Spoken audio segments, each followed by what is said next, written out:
ರೈತ ಸ್ನೇಹಿತರಿಗೆ ನಮಸ್ಕಾರ. ನಾವು ಹೋರಾಟ ಮಾಡಲಿಕ್ಕೆ ಇವತ್ತಿಲ್ಲಿ ಬಂದಿದ್ದೀವಿ. ನಾವು ಏನು ಕೆಲವು ಕಾರ್ಯಕ್ರಮಗಳನ್ನ ರೈತರಿಗೆ ಮೋಸ ಆಗ್ತಕ್ಕಂಥ ಅಥವಾ ಈ ಸಮಾಜಕ್ಕೆ ಅನ್ಯಾಯ ಆಗ್ತಕ್ಕಂಥ ಕೆಲವು ವಿಚಾರಗಳನ್ನ ಏನು ಹೇಳ್ತಾ ಇದ್ದೀವೋ ಈ ಎಲ್ಲ ವಿಚಾರಗಳು ಜನಪ್ರತಿನಿಧಿಗಳಿಗೂ ಗೊತ್ತಿದೆ. ಆದರೆ ಅವರು ಜನರ ಪರವಾಗಿ ಕೆಲಸ ಮಾಡಲಿಕ್ಕೆ ಆಯ್ಕೆ ಆಗಲಿಲ್ಲ. ವಾಣಿಜ್ಯದ ದೃಷ್ಟಿಯಿಂದ, ಅವರ ಸಂಪಾದನೆಯ ಹಿತದೃಷ್ಟಿಯಿಂದ ಅಥವಾ ಅವರ ಹೆಸರು ಮಾಡಿಕೊಳ್ಳುವ ಉದ್ದೇಶದಿಂದ ಚುನಾವಣೆಯಲ್ಲಿ ಆಯ್ಕೆ ಆಗಿದ್ದಾರೆ ಅಂತಕ್ಕಂಥದ್ದು ನನ್ನ ಭಾವನೆ. ಯಾಕೆಂತಂದ್ರೆ ಕನ್ನಂಬಾಡಿ ಕಟ್ಟೆ ಪಕ್ಕದಲ್ಲಿ ಗಣಿಗಾರಿಕೆ ಮಾಡಿದರೆ ಕಟ್ಟೆಗೆ ಅಪಾಯ ಆಯ್ತದೆ ಅಂತೇಳಿ ನಮ್ಮೂರಿನಲ್ಲಿ ಕೂಲಿ ಮಾಡ್ತಕ್ಕಂಥ ಹೆಣ್ಮಗಳಿಗೂ ಅರ್ಥ ಆಯ್ತದೆ. ಇವರು ಯಾರೋ ಅವ್ರ ಚುನಾವಣೆಯಲ್ಲಿ ಸಹಾಯ ಮಾಡ್ರೋನೋ ಇನ್ನೊಂದು ಅವ್ರ ಪಕ್ಷಕ್ಕೆ ಹೆಚ್ಚಿನ ಬಡ್ಡು ಕೊಟ್ರೋನೋ ಅವನ್ ಜೇಬು ತುಂಬಿಸಕ್ಕೋಸ್ಕರವಾಗಿ ಏನೋ ಒಂದು ಜನರ ಕಣ್ಣಿಗೆ ಮಣ್ಣೆಚ್ಚೋ ಅಂತ ಒಂದು ಕೆಲಸವನ್ನು ಮಾಡಿಸಿ ಏನು ಒಂದು ತನಿಖೆ ಮಾಡಿಸ್ತೀವಿ, ವೈಜ್ಞಾನಿಕವಾಗಿ ಒಂದು ರಿಪೋರ್ಟ್ ತಗೋತೀವಿ, ಆ ರಿಪೋರ್ಟ್ ಏನು ಅಪಾಯ ಆಗಲ್ಲ ಅಂತ ಹೇಳದೆ ಅದಕ್ಕೆ ಅವರಿಗೆ ನಾವು ಕಾಂಟ್ರಾಕ್ಟ್ ಕೊಡ್ತೀವಿ ಅಂತೇಳಿ ಈ ತರಹ ನುಣುಚಿಕೊಳ್ಳುವ ಉದ್ದೇಶದಿಂದ ಈ ಎಲ್ಲ ಮೋಸದ ಕೆಲಸವನ್ನ ಮಾಡ್ತಾ ಇದ್ದಾರೆ. ದಯಮಾಡಿ ಇದರಲ್ಲಿ ಎಲ್ಲರನ್ನೂ ಪಾಲಿದೆ. ನಮ್ಮಲ್ಲಿ ಏನಾಗಿದೆ ಒಂದು ಶಕ್ತಿ ಕುಂದಲಿಕ್ಕೆ ಕಾರಣ ಅಂದ್ರೆ ನಾವೇ ಹರಿದು ಹಂಚಿಕೊಂಡು ರಾಜಕೀಯ ಪಕ್ಷಗಳನ್ನ ಹುಟ್ಟಾಕಿರೋದೇ ನಾವು ಸಾಮಾನ್ಯ ಜನರು. ನಾವು ಓಟ್ ಹಾಕಿದ ಮೇಲೆ ಆ ಪಕ್ಷ ಹುಟ್ಟಿರೋದು. ಆದ್ರೆ ತಿಳುವಳಿಕೆ ಇಲ್ಲದ ಮಂದಿಗೆ ಏನಾಗಿದೆ ಅಂತಂದ್ರೆ ನಾವು ಯಾವುದೇ ಕಾರಣಕ್ಕೂ ನನ್ನ ಪಕ್ಷ ಬದಲಾಯಿಸೋದಿಲ್ಲ, ನಾನು ಜಾತಿಗಳದಿಲ್ಲ, ಈ ತರದ ಒಂದು ಮೊಲ್ಲಾಗಲು ಜನರ ತಲೆ ಒಳಗಡೆ ಉಳ್ಕೊಂಡು ಆ ಪಕ್ಷಿಗಳಿಗೆ ಓಟ್ ಹಾಕೊಂಡು ಅವರ ಗುಲಾಮರಾಗಿ ಕೆಲಸ ಮಾಡತಕ್ಕಂಥ ಒಂದು ವ್ಯವಸ್ಥೆ ಇವತ್ತು ನಮ್ಮ ಮುಂದೆ ಇರೋದ್ರಿಂದ ಇವರೆಲ್ಲ ಕಳ್ಳರು ಸುಳ್ಳರು ಆಟ ಆಡ್ಲಿಕ್ಕೆ ಅವಕಾಶ ಆಗದೆ. ದಯಮಾಡಿ ಸ್ನೇಹಿತರೆ, ನೀರಿನ ವಿಚಾರದಲ್ಲಿ ಒಂದೇ ಒಂದು ಮಾತು ಹೇಳ್ತೀನಿ.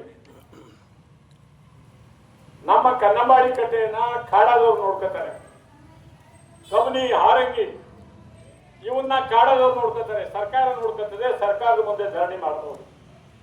ಆದ್ರೆ ನೀರಿನ ಹೋರಾಟಗಾರರು ಈ ರಾಜ್ಯದ ಅಥವಾ ಈ ದೇಶದ ಮಣ್ಣಿನ ಮಗ ಅಂತ ಹೆಸರಿಡಿಸ್ಕೊಂಡ್ರಲ್ಲ ಆ ಮಹಾನುಭಾವರು ಮಂಡ್ಯ ಜಿಲ್ಲೆಯ ಅಥವಾ ಹೇಮಾವತಿ ಅಚ್ಚುಕಟ್ಟು ಪ್ರದೇಶದ ರೈತರಿಗೆ ಒಂದು ಗೂಟ ಬೆಳೆದ್ಬಿಟ್ಟು ಹೋದ್ರು. ಏನ್ ಗೂಟ ಅಂತಂದ್ರೆ ಆ ಡ್ಯಾಮಿಂದ ನೀರು ಬಿಡ್ಲಿಕ್ಕೆ ICC ನೀರಾವರಿ ಸಲಹಾ ಸಮಿತಿ, ಅದು ಬಿಡು ಅಂದ್ರೆ ಬಿಡೋದು, ಬೇಡ ಅಂದ್ರೆ ಇಲ್ಲ. ಅದರ ಅಧ್ಯಕ್ಷರು ಯಾರು?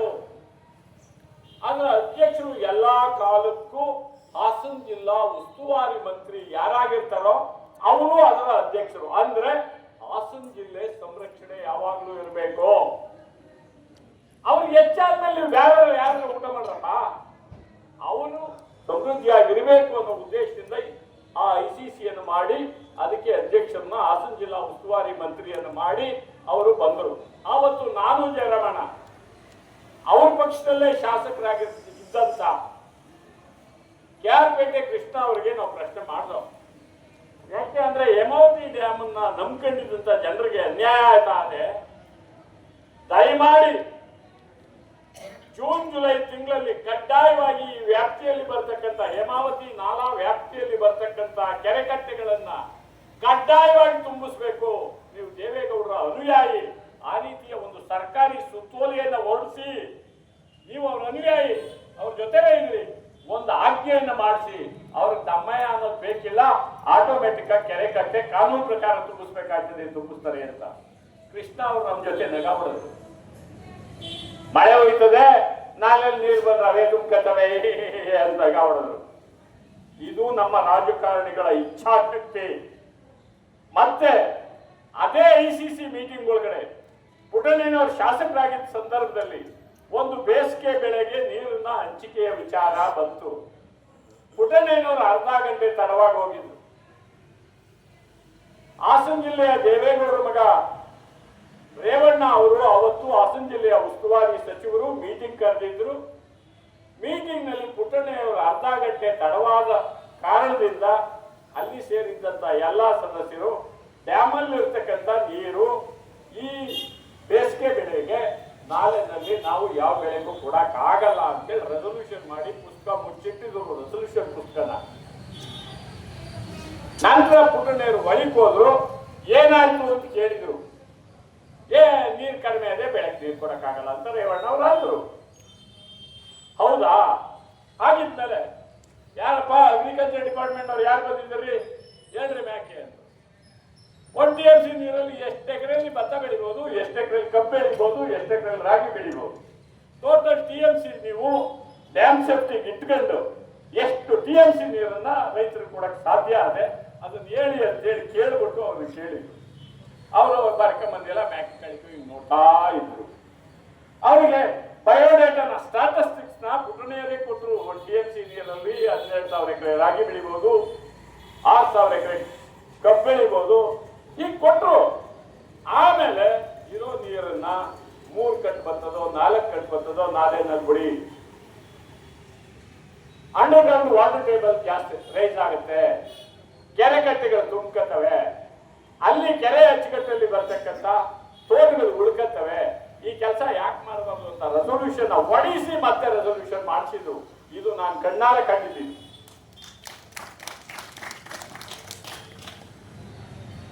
ಇವತ್ತು ನಮ್ಮ ಈ ಜಿಲ್ಲೆಯ ಉಸ್ತುವಾರಿ ಮಂತ್ರಿ ಅವ್ರು ಯಾರೇ ಆಗಿರ್ಬೋದು, ನನ್ಗನ್ಸುತ್ತದೆ ಬಹುಶಃ ಅವ್ರ ICC ಮೀಟಿಂಗ್ಗೆ ಹೋಗಿಲ್ಲ.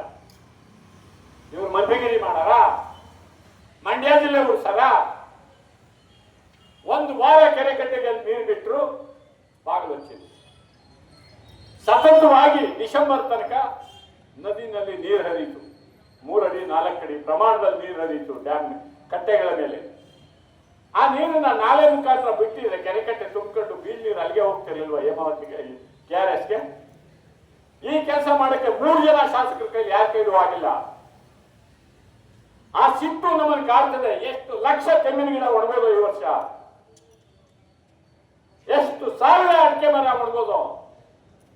ಈ ಕಾಮನ್ ಸೆನ್ಸ್ ಯಾರಿಗೂ, ಸಣ್ಣ ಮಕ್ಕಳಿಗೂ ಅರ್ಥ ಆಗ್ತಕ್ಕಂಥ ಕಾಮನ್ ಸೆನ್ಸ್ ಇದು. ಈ ಕೆಲಸವನ್ನ ಮಾಡ್ತಕ್ಕಂಥ ದಕ್ಷರನ್ನ ಆಯ್ಕೆ ಮಾಡೋ ವಿಚಾರದಲ್ಲಿ ನಾವು ಸೋತಿದ್ದೀವಿ. ನಮ್ ಜನರಿಗೆ ವಿಚಾರನೆ ಗೊತ್ತಿಲ್ಲ. ಟ್ರಯಲ್ ಬ್ಲಾಸ್ಟ್ ಯಾಕೆ ಮಾಡ್ತಾರೆ? ಅವನು ಯಾವನು ಒಂದು ಪಕ್ಷಕ್ಕೆ ಎರವಲಾಗಿದ್ದಾನೆ, ಅವನು ಮುಡುಪಾಗಿದ್ದಾನೆ, ಮಾಡಿದ್ರೆ ಏನೂ ಹಾಕಿಲ್ಲ ಬಿಡಯ ಅಂತಾನೆ. ಇನ್ಯಾರೋ ಒಬ್ಬ ಕಲ್ಲುಗಣಿಗಾರಿಕೆ ಮಾಡೋನಿಗೆ ಸಂಬಂಧಿಕ ಇರ್ತಾನೆ, ಅವನ ಲೀಡರ್ ಬೆಳೆದಿರ್ತಾನೆ, ಅವನ ನೆರವಿನಲ್ಲಿ ರೈತ ಸಂಘ ಬೇಕು ಒಂದು ಕಮಿಷನ್ ಕೂಗಾಡ್ತಕ್ಕಂಡ್ರಿ ಅಂತಾರೆ. ನಾವು ಜನರಿಗೆ ಇದನ್ನ ಆಳವಾಗಿ ವಿಚಾರವನ್ನು ಮುಟ್ಟಿಸ್ಬೇಕು. ಇದು ಒಂದು ಕ್ರಾಂತಿಕಾರಿಯಾದಂತ ಹೋರಾಟ ಆಗ್ಬೇಕು. ಕೊನೆಗೆ ನಮ್ಮಲ್ಲಿ ಕೆಲವರು ಪ್ರಾಣ ಕೊಟ್ಟರು ಸರಿ, ಅವ್ರು ಟ್ರಯಲ್ ಬ್ಲಾಕ್ ಮಾಡಕ್ಕಂತೂ ಬಿಡಕ್ಕೆ ಇತಿಹಾಸದಲ್ಲಿ ನಮ್ಮ ಹೆಸರು ದಾಖಲಾಗ್ತದೆ. ಯಾವುದೇ ಕಾರಣಕ್ಕೂ ಮಂಡ್ಯ ಜಿಲ್ಲೆಯ ಜೀವನಾಡಿಯರು ಒಂದು ವೇಳೆ ಬಿದ್ದರೆ ಇವರು 50 ವರ್ಷಕ್ಕೂ ಕಟ್ಟೋದಿಲ್ಲ ಈ ಡ್ಯಾಮ. ಈ ಮುಟ್ಟಾದ್ರು ಅವತ್ತು 10 ವರ್ಷಕ್ಕೆ ಕಟ್ಟಿದ್ದಾರೆ ಸರಿ ವಿಶ್ವೇಶ್ವರಯ್ಯ, ಇವರು 50 ವರ್ಷಕ್ಕೂ ಕಟ್ಟೋದಿಲ್ಲ ಈ ಮುಟ್ಟಾಡ್ರು. ಈ ಹಿನ್ನೆಲೆಯಲ್ಲಿ ಸರ್ಕಾರಕ್ಕೆ ಗಂಟಾಘೋಷವಾಗಿ ಹೇಳ್ತಾ ಇದ್ದೀವಿ, ಒಂದು ವೇಳೆ ನೀವು ಟ್ರಯಲ್ ಬಾಸ್ ಬಾಡಿಸೋದೇ ಆದ್ರೆ ನೀವು ಪೊಲೀಸ್ ಅಲ್ಲ, ನೀವು ಮಿಲಿಟರಿ ತಂದಾಕಲು ಬಿಡೋದಿಲ್ಲ, ಪ್ರಾಣ ಹೋಗ್ಲಿ. ಟ್ರಯಲ್ ಬ್ಲಾಸ್ಟ್ ಮಾಡಕ್ಕೆ ಅಂತಕ್ಕಂಥ ಎಚ್ಚರಿಕೆಯನ್ನ ಇವತ್ತು ರೈತ ಸಂಘ ಈ ಮುಖಾಂತರ ಸರ್ಕಾರ ಹೇಳ್ತಾ ಇದೆ. ಮತ್ತೆ ಇನ್ನೊಂದು ವಿಚಾರ ಹೇಳ್ತೀನಿ. ಪ್ರಧಾನಮಂತ್ರಿಯವರು ಫಸಲ್ ಬಿಮಾ ಯೋಜನೆ ಅಂತ ಬಿಟ್ಟಿದ್ದಾರೆ. ಕೆಲವು ರೈತರು, ಪುಷ್ಟಿ ಪ್ರದೇಶದ ರೈತರು ಹೆಚ್ಚಾಗಿ ವಿಮೆಯಲ್ಲಿ ಹಣವನ್ನು ಕಟ್ಟಿದ್ದಾರೆ. 1 ಎಕರೆ ರಾಗಿ, ಹೆಸರು, ಉದ್ದು, ಎಳ್ಳು, ಹಲಸಂದೆ ಎಲ್ಲ ಮಾಡಿಟ್ಟಿದ್ದಾರೆ. ಅಲ್ಲಿ ಒಂದು ಮೋಸ ನಡೀತದೆ. ಅವನು ಯಾವನೋ ಬೆಳೆ ಸಮೀಕ್ಷೆ ಮಾಡೋನು ವಿಲೇಜ್ ಅಕೌಂಟೆಂಟ್ ಕೆಳಗಿರ್ತಾನೆ, ಅವನಿಗೆ 10,000 ಕಮಿಷನ್. ಅವನೇನ್ ಮಾಡ್ತಾನೆ, ಬೆಳೆಯ ನಾನು ರಾಗಿ ಮಾಡಿದ್ದೀನಿ, RTCಲಿ ಕಳೆದ ಬಾರಿ ಹಲಸಂದೆ ಅಂತ ಇತ್ತು. ಅವನು ಹೋಗಿ ಭೂಮಿ ಮೇಲೆ ನಿಂತ್ಕೊಂಡು ಪ್ಲಾಟ್ ಅಲ್ಲಿ ಅವನು ಬೆಳೆ ವಿಮೆಯನ್ನ ಸಪ್ಲೈ ಮಾಡಲ್ಲ, ಅವನು ಕಂಪ್ಯೂಟರ್ ಅಲ್ಲಿ ಸೇರ್ಸಲ್ಲ. ಅವನು ಏನ್ ಕಳೆದ ಬಾರಿ ಇದ್ದದೆ ಮನೇಲೆ ಕುತ್ಕೊಂಡು ಅದನ್ನೇ ಹೊಡಿತಾನೆ ಆ ಸರ್ವೆ ನಂಬರ್. ಆದ್ರೂ ಕಳೆದ ಬಾರಿ ಕೆಲವು ರೈತರು ವಿಮೆ ಕಟ್ಟಿದರೆ ಎಲ್ರಿಗೂ ಗೊತ್ತು ಹೋದ ವರ್ಷ ಮಳೆ ಆಗಿಲ್ಲ, ಅಂದ್ಮೇಲೆ ಬೆಳೆ ಬಂದಿಲ್ಲ. ಈ ವರ್ಷ ಕೆಲವರಿಗೆ ತಾಂತ್ರಿಕ ದೋಷ ಬಂತೆ, ಕಂಪ್ಯೂಟರ್ ತಾಂತ್ರಿಕ ದೋಷ. ಆ ದೋಷದ ಕಾರಣದಿಂದ ಕೆಲವು ಮಂದಿಗೆ ಪರಿಹಾರ ಹೋಗಿದೆ. ಇನ್ನು ಬಾಕಿ ರೈತರೆಲ್ಲ ಆ ಅಗ್ರಿಕಲ್ಚರ್ ಆಫೀಸ್ಗೆ ನಾನು ನೋಡಿ ಇದ ವ್ಯವಸ್ಥೆ ಸರ್ಕಾರ, ಇದ ಸರ್ಕಾರದ ವ್ಯವಸ್ಥೆ. ಇವರ ಡಿಜಿಟಲೀಕರಣ ಮಾಡಿಬಿಟ್ಟು ಏನಾಯ್ತು ಎಂತಾಯ್ತು ಕಂಪ್ಯೂಟರ್ ಮಿಸ್ಟೇಕ್ ತಪ್ಪಿಸ್ಕೊಳಕ್ ಒಂದು ಕಾರಣ ಆಯ್ತು. ಆದ್ರಿಂದ ಇದಕ್ಕೆ ಯಾರು ಜವಾಬ್ದಾರು ಅಲ್ಲೋಗಿ ಕೃಷಿ ಇಲಾಖೆಯಲ್ಲಿ ಕೇಳಿದ್ರೆ ಇದು ಹಣ ನಿಮ್ದು ಆಧಾರ್ ಮಿಸ್ ಆಗ್ತದೆ, ಆ ರೈತ ಕೃಷಿ ಇಲಾಖೆಗೆ ಹೋಯ್ತಾ ಇರೋದು ಬಂದ. ಆಮೇಲೆ ಯಾರು ಜವಾಬ್ದಾರು, ಯಾರು ಮುಂದೆ ಇದನ್ನ ಹೋರಾಟ ಮಾಡಬೇಕು ಅಂತಂದ್ರೆ ಹೊಣೆಗಾರ ಯಾರು ಅಂತ ಗೊತ್ತಿಲ್ಲ.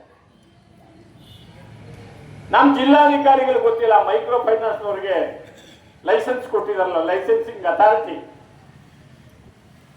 ಮೈಕ್ರೋ ನಿಮ್ಮ ಅದ್ಯಾವ್ದು ಐತಲ್ಲಣ್ಣ, ಮಣಿಪುರ ಆಳು ಮೂಳು ಇವೇನೇನೋ ಅವಲಣ್ಣ ತಗೊಂಡ್ರದು, ಅವ್ರಿಗೆ ಲೈಸೆನ್ಸ್ ಕೊಟ್ಟರು ಯಾರು ಅಂತ ಗೊತ್ತಿಲ್ಲ ಇವ್ರಿಗೆ. ನಾವೇ ಕೇಳಿದ್ವಿ, ಒಂದು ಕೇಸ್ ಹಾಕ್ಸ್ಕೊಂಡು ಕೋರ್ಟಿಗೆ ತಿರುಗ್ತಾ ಇವಿ.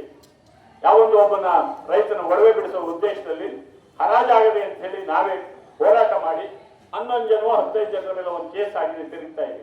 ಅವತ್ತು ಜಿಲ್ಲಾಧಿಕಾರಿಗಳನ್ನ ಕೇಳಿದ್ದು, ಅವತ್ತೇ ಜಿಲ್ಲಾಧಿಕಾರಿಯ ಅವ್ರು ಯಾರು ನಮಗೂ ಗೊತ್ತಿಲ್ಲ, ಒಬ್ಳು ಹೆಂಗಸದು ಫೋನ್ ನಂಬರ್ ಅದೇ ಕೊಡ್ತೀನಿ ಮಾತಾಡಿ.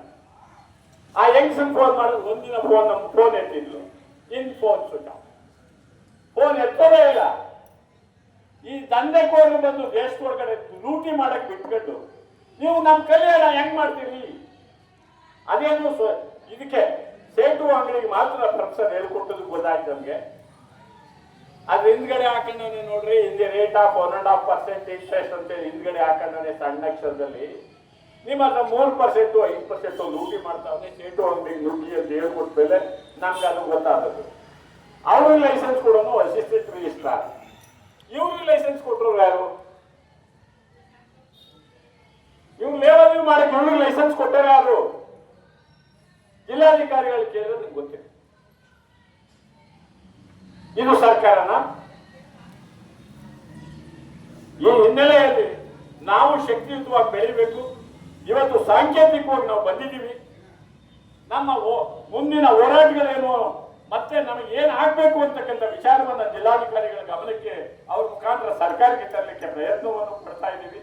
ಒಂದು ವೇಳೆ ಈ ಸಮಸ್ಯೆಗಳು ಬಗೆಹರಿಲಿಲ್ಲ ಅಂದ್ರೆ ಇಡೀ ರಾಜ್ಯದಲ್ಲಿ ಯಾರೂ ಕಂಡಿರಬಾರದು ಅಂತ ಉಗ್ರ ಹೋರಾಟವನ್ನ ನಾವು ಕರ್ನಾಟಕ ರಾಜ್ಯ ರೈತ ಸಂಘ ಕೈ ತಗತೀವಿ ಅಂತ ಹೇಳಿ ಹೇಳ್ತಾ ಈ ಸಂದರ್ಭದಲ್ಲಿ ಮಾತನಾಡಲಿಕ್ಕೆ ಅವಕಾಶ ಕೊಟ್ಟಂತ ತಮ್ಮೆಲ್ಲರಿಗೂ ವಂದಿಸ್ತಾ ನಾನು ಮಾತು ಮುಗಿಸ್ತೀನಿ. ನಮಸ್ಕಾರ.